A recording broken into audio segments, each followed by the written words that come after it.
To pick up on all of that, I'm joined now by the former Conservative leader, Michael Howard. Thank you for coming in. Let's start with Alan Milburn's claim there that the government just doesn't have the time or capacity to do anything other than Brexit. That must be a concern to you too.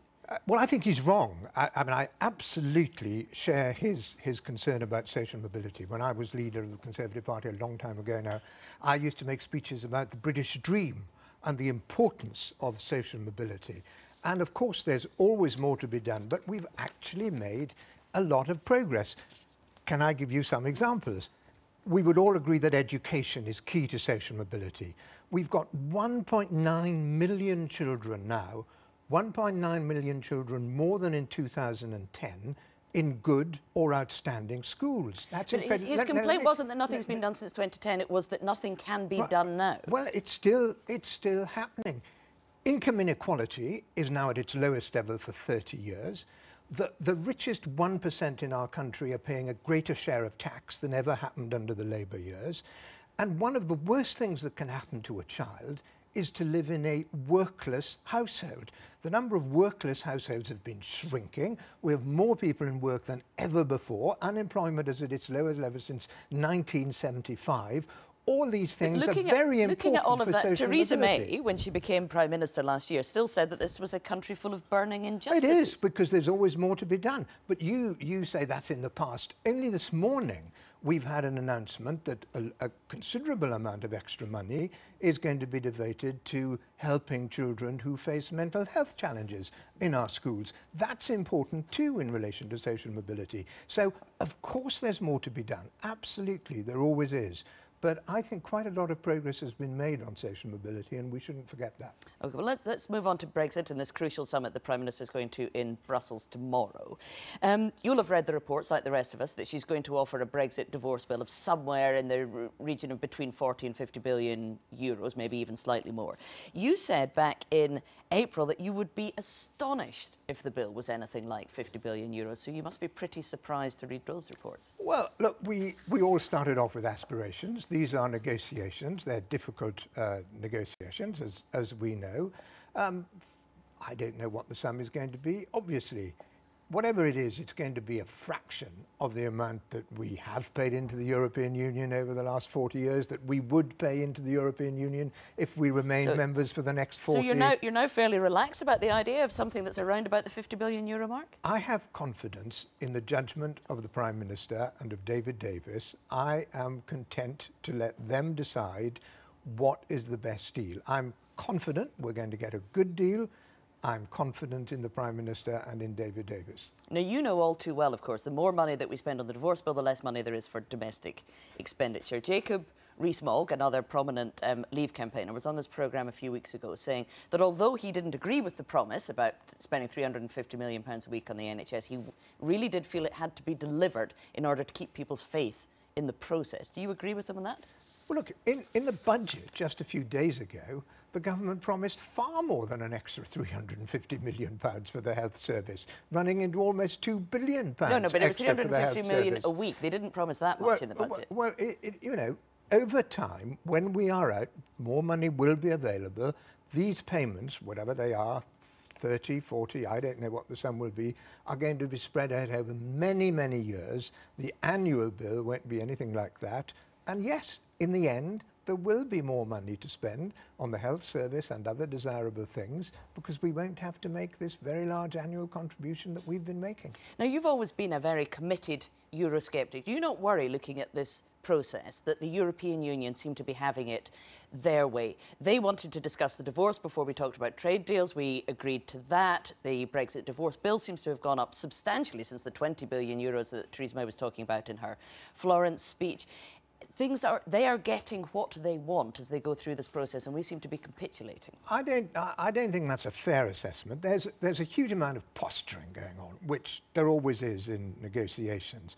And indeed, the approach they've chosen, the European Union, is actually in breach of Article 50, because Article 50 says that the arrangements for the departure of a member state have to take into account the future relationship of that state with the European Union. And you can't take something into account if you're not prepared to talk about it. So they're in breach of Article 50. Well, it's the UK government who agreed to this sequence of events. That's the approach that they've chosen. I am confident. I think we will move forward to the next phase. To pursue Tom's analogy, I hope there won't be injury time at the end of the first half, and I hope we will get an agreement this month, and then we can start talking Turkey. So do you agree with the Leave Means Leave letter that's in the papers today, where they are demanding that the UK be free to negotiate, sign and implement trade deals during the transition period, and that there would be an end to any jurisdiction by the European Court of Justice? Well, I share the aspirations that are contained in the letter.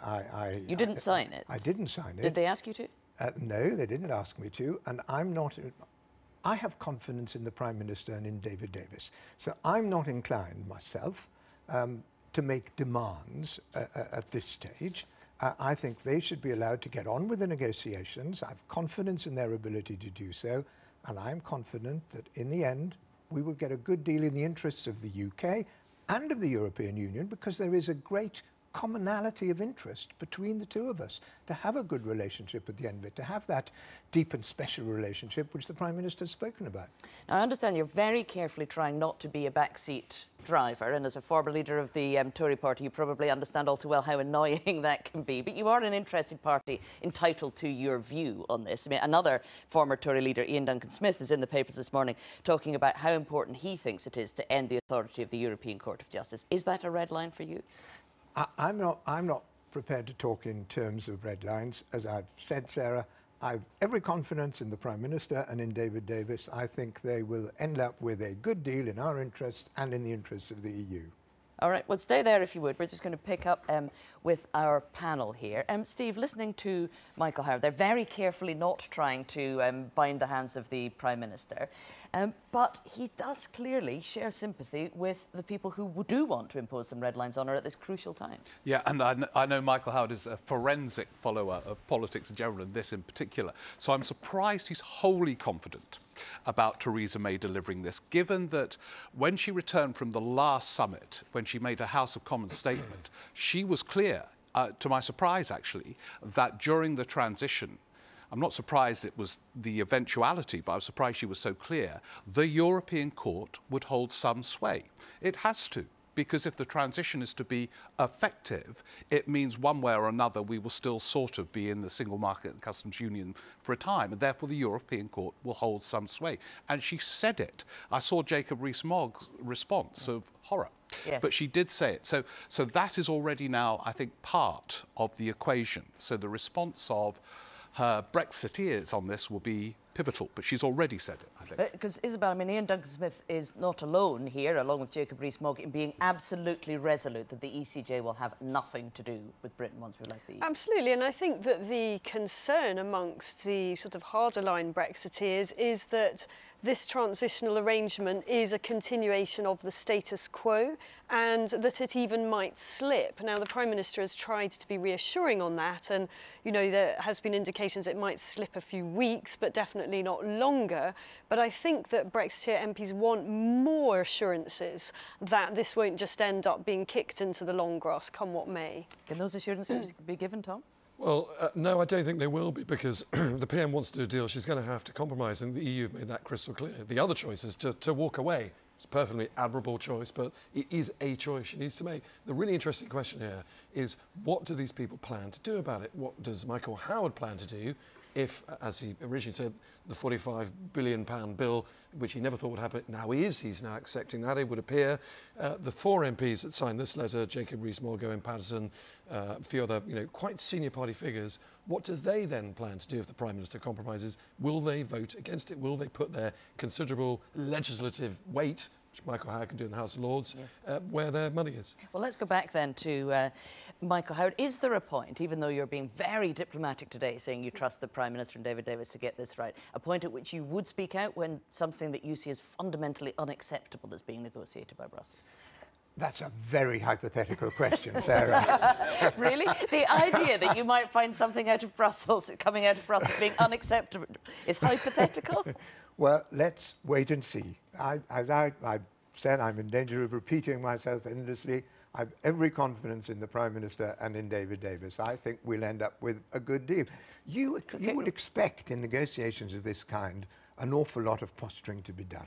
Look, the reason, I'll tell you, the main reason why... Let me interrupt you, because I need to just ask you about one other quick thing before we go. The first Secretary of State, Damian Green, you'll know there has been more stories reported this week around the accusation that he viewed pornography on a parliamentary commuter, something he absolutely, resolutely denies. If it is discovered that he wasn't telling the truth when he told the Prime Minister he hadn't done this, that would be a resigning matter, would it? I don't, that's another hypothetical question. Damian was my parliamentary neighbour for many years. He's denied it. I believe him. And I agree with those very senior figures yesterday who condemned the leaking of information by these retired police officers. I think that's a very serious matter indeed. Policing in this country is based on trust between the police and the public. And if we have retired police officers leaking confidential information of this kind, it will be very damaging to that trust. All right, Michael Howard, thank you very much.